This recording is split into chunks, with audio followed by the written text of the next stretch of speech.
Once again welcome back to my channel Raju Samata classes. अभी जो class हम कराएंगे वो इनकम टैक्स का है। इनकम टैक्स में इसके पहले हम प्रोविडेंट फंड तक सारा कुछ समझा चुके। आज उसी प्रोविडेंट फंड से रिलेटेड एक क्वेश्चन बनाने जा रहे हैं, जो कि क्वेश्चन नंबर 13 HC मेहरोत्रा। देखिए मैंने लिख भी दिया HC Mehrotra. Doctor HC Mehrotra का बुक हम लोग यूज़ करते हैं। ये सबसे अच्छा टैक्स का बुक होता है इनिशियल लेवल के लिए। इसके अलावा वीके सिंह यानी का बुक भी बहुत अच्छा होता है, लेकिन इनिशियल लेवल में बुक सबसे अच्छा होता है। तो क्वेश्चन बोर्ड में लिखे हुए हैं, चलिए क्वेश्चन को पढ़ते हैं, सीधा स्टार्ट करते हैं। स्टार्ट करने पहले से रिक्वेस्ट करेंगे, यदि नए हैं तो जरूर से चैनल को सब्सक्राइब कीजिए, ताकि आप लोगों को बेनिफिट हो, हमको भी बेनिफिट हो। देखिए Mrs R is an employee of monthly salary of 40,000 क्या बोला कि मिसेस आर एक कंपनी में एम्प्लॉई है, जहाँ उसको 40,000 रुपये पर मंथ बेसिक पे मिलता है, प्लस डियरनेस पे 4,000 पर month. C contribute 15% of his salary and dearness pay to provident fund on which employer contribute equal amount. क्या बोल रहा है कि वो अपना सैलरी का और डियरनेस पे का 15% प्रोविडेंट फंड में जमा करता है, जहाँ की एम्प्लॉयर भी अपनी तरफ से 15% जमा करता है। ठीक है। इंटरेस्ट ऑन प्रोविडेंट फंड 12% पर annum which amounted to be 72,000। मतलब प्रोविडेंट फंड में 12% करके तो इंटरेस्ट मिला हुआ है, जो कि 72,000 रुपया है। सी पेड प्रोफेशनल टैक्स 2,000, उसको प्रोफेशनल टैक्स कितना लगता है 2,000। What will be the his taxable salary for the year ending for the assessment year 2021-22 when provident fund, बोला क्या सैलरी होगा जब प्रोविडेंट फंड रिकॉग्नाइज्ड है, जब अनरिकॉग्नाइज्ड है। तो चलिए हम लोग क्या लिखेंगे, when provident fund is recognised provident fund, इसको हम मानेंगे recognised PF।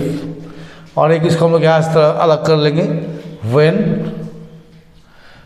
PF is unrecognised, जब अनरिकॉग्नाइज्ड है। दो चीज़ बोला है, तो हम लोग लिखेंगे कंप्यूटेशन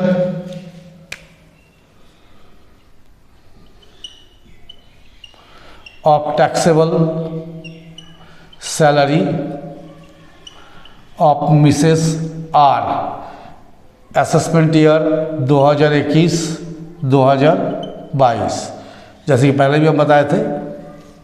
ठीक है। देखिए यहाँ लिखेंगे बेसिक पे, कितना आगे बेसिक पे दिया है 40,000 दिया है, तो 40,000 इंटू 12 4,80,000। और क्या दिया है डियरनेस वाला पे, डियरनेस पे 4,000 इंटू 12 48,000। यहाँ लिखेंगे excess of employer contribution towards recognised PF over 12% of salary. जैसे कि हम लोग जानते हैं कि 12% तक क्या होता है एग्जेम्प्ट होता है। तो देखिए यहाँ लिखेंगे हम लोग एम्प्लॉयर कंट्रीब्यूशन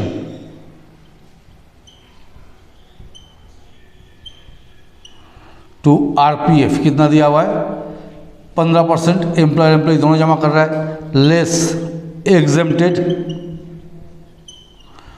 अप टू, कहाँ तक छूट होता है हम लोग जानते हैं 12% तक होता है। तो एक्सेस कितना कंट्रीब्यूट हो गया, एक्सेस कंट्रीब्यूशन 3%, तो 3% ऑफ बेसिक पे प्लस डियरनेस पे DP। तो आपको बेसिक कितना है 4,80,000 और DP कितना है 48,000, तो हो गया 5,28,000। इसका 3% हम लोग जो एक्स्ट्रा है निकाल लेंगे आसानी से। तो 5,28,000 का 3% निकालते हैं, 5,28,000 इंटू 3%, तो आपको आता है 15,840।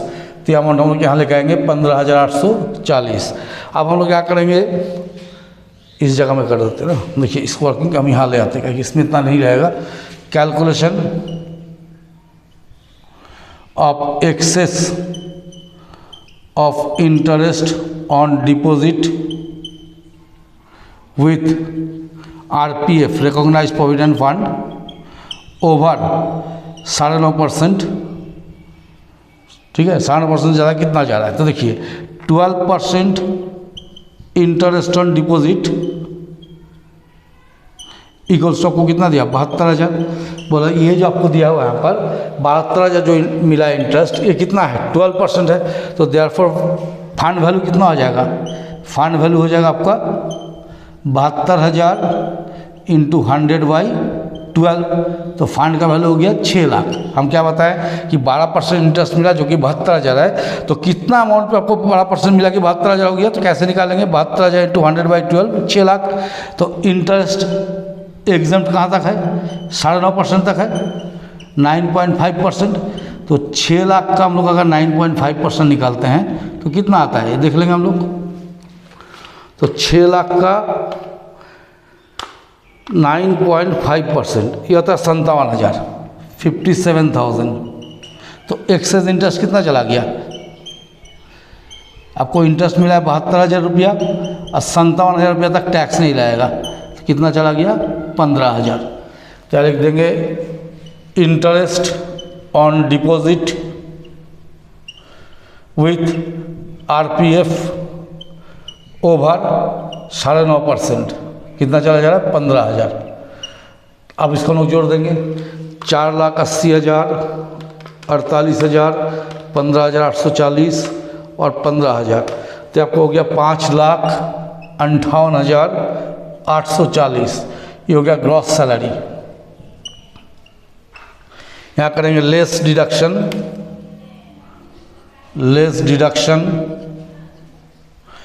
अंडर सेक्शन 16(1) स्टैंडर्ड डिडक्शन कितना होता है? 50,000। और deduction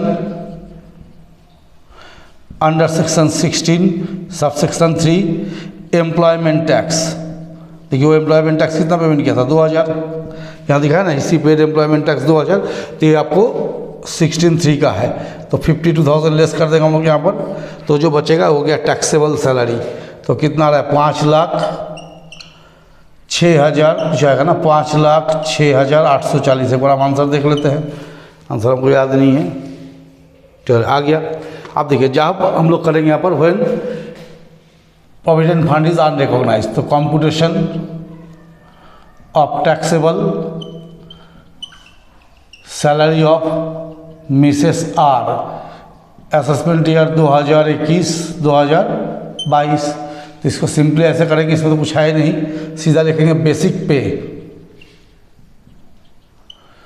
40,000 into 12, 4,80,000। Dearness pay 4,000 into 12, 48,000। Employer contribution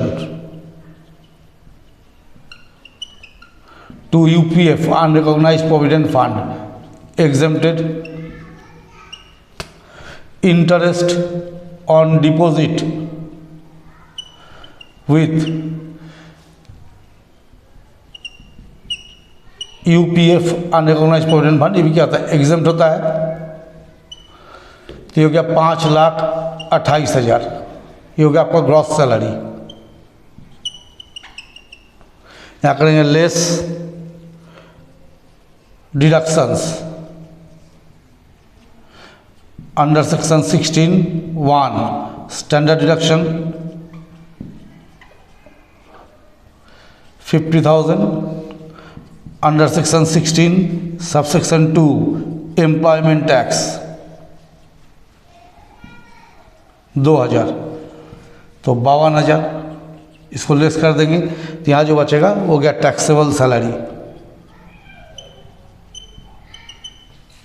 तो 5,28,000 माइनस 52,000, तो हो गया 4,76,000, 4,76,000।